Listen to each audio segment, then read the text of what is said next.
आज एसटीएफ की press briefing है। एसटीएफ वर्ष 2020 में गठन किया गया था। उस समय नक्सलवाद चरम सीमा पर थी और नक्सलवाद से निपटना, उसके अलावे जाति आधार सेनाओं से निपटना एवं संगठित अपराध से निपटने के लिए एसटीएफ की गठन की गई थी 2020 में।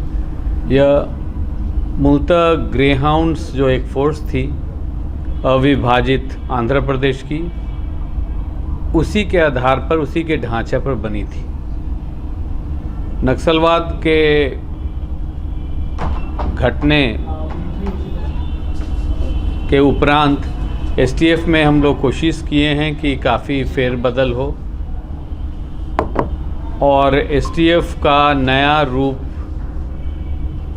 उभर के आया है, जिसमें हम लोग संगठित अपराध पर ज़्यादा जोर दे रहे हैं।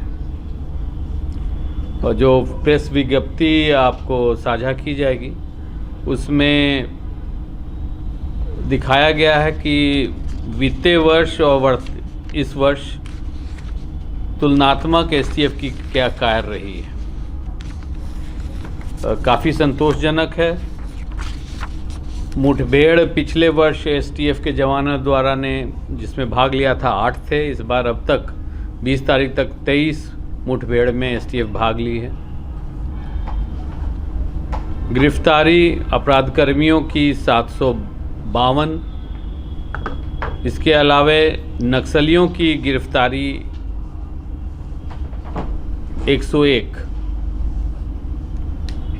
नियमित हथियार भी काफ़ी ज़्यादा तादाद में बरामद की गई है। पिछले वर्ष 19 नियमित हथियार, जिसमें AK-47 एक, कार्बाइन एक और 303 जो पुलिस राइफल बोलते हैं एक थी। इस वर्ष अब तक 2 AK-47, 1 INSAS, 1 carbene, 3 SLR, 303 rifle 2 और 315 राइफल 1 बरामद हो चुकी है। इसके अलावे कई नियमित पिस्टल, रिवॉल्वर भी बरामद हुई है। पिछले वर्ष जिंदा कारतूस 3681 एसटीएफ बरामद किया था। इस वर्ष अभी तक 12176 जिंदा कारतूस बरामद हुई है। हम नहीं दिखा रहे हैं कि कितने अर्धनिर्मित एवं अनियमित मतलब कंट्री मेड हथियार बरामद की गई है, उसकी संख्या काफ़ी ज़्यादा है। बिहार में जब से हम लोग का विशेष अभियान चला है, अपराधकर्मी काफ़ी बिहार राज्य से बाहर प्लान किए हैं।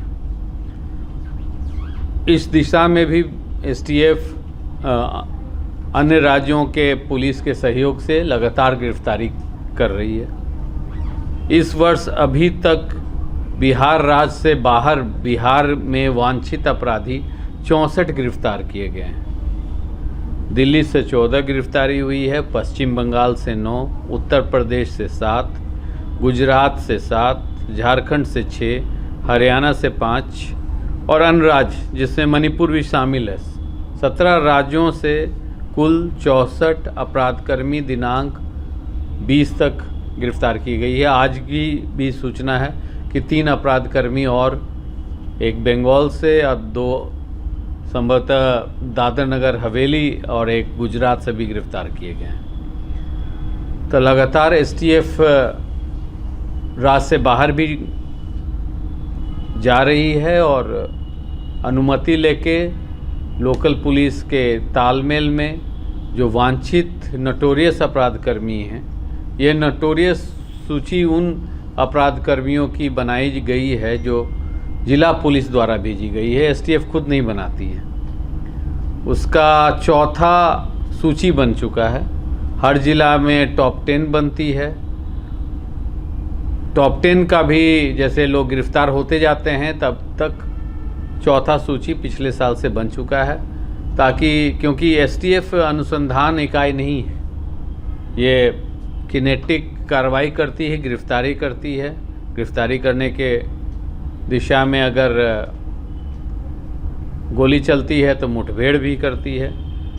तो इस प्रकार से हम में कौन नोटोरियस है, कौन वांछित ज़्यादा है, ये इसकी सूची एसटीएफ के द्वारा नहीं बना करके जिला पुलिस से हम लोग मांगते हैं, वो देते हैं और उस पर हम लोग अग्रतर कार्रवाई करते हैं। साथ ही साथ जिला पुलिस जब भी किसी संगठित अपराध कर्मी के गिरोह, क्योंकि संगठित अपराध कर्मी एक जिला नहीं कई जिला और कभी कभी अंतर्राज्यीय कार्य करते हैं, तो ऐसे परिप्रेक्ष्य में एसटीएफ विभिन्न राज्यों के भी पुलिस को मदद करती है। जो भी बाहर से पुलिस दल आते हैं वो एसटीएफ से साझा करते हैं और हम लोग उनको सहयोग प्रदान करते हैं। अभी इस माह हुगली में एक सोना लूट की घटना घटी है बड़ी, उसमें भी एसटीएफ बंगाल पुलिस के साथ तालमेल करके गिरफ्तारियों की ओर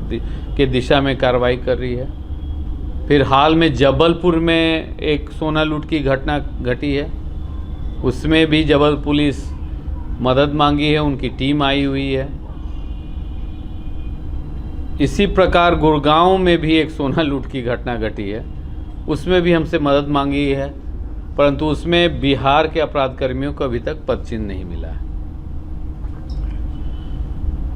राज्य से बाहर से जो महत्वपूर्ण गिरफ्तारियां हुई हैं वो तनिष्क जो मार्च महीने में हुई थी लूट, उसमें ज़्यादातर जो अपराधकर्मी थे भागे थे। जम्मू से भी पकड़े गए, गुड़गांव से, छत्तीसगढ़ से। इसी प्रकार अभी वर्तमान में बूटन चौधरी उर्फ हरिंदर चौधरी ये महाराष्ट्र राज्य के एक ज़िले से पकड़ के लाए गए हैं। ये गांव की लड़ाई थी, दो गिरोह थे जिसमें कई हत्याएं हुई थी। रंजीत चौधरी अभी वर्तमान में जेल में हैं और बूटन चौधरी उनके विरोधी दल के थे। इनके घर से 2 बार अलग अलग बार, अभी हाल में भी 2-3 महीना पहले AK-47 जैसे अत्याधुनिक हथियार बरामद हुई है। इसी प्रकार दिल्ली पुलिस स्पेशल सेल के मदद से सुबोध सिंह गैंग के एक इनामी कुख्यात विकास कुमार उर्फ जॉन राइट जो वैशाली जिला का था, उसे दिल्ली के पहाड़गंज के से गिरफ्तार की गई। तदनुसार उस केस में 5 और बिहार के अपराधकर्मी स्पेशल सेल के द्वारा पकड़े गए और उसमें कई नियमित पिस्टल हथियार बरामद हुई। तो ये सब कार्य किया जा रहा है और जो हमारा रिपोर्ट कार्ड है, प्रेस विज्ञप्ति है, उसमें सब चीज़ उजागर किया गया है।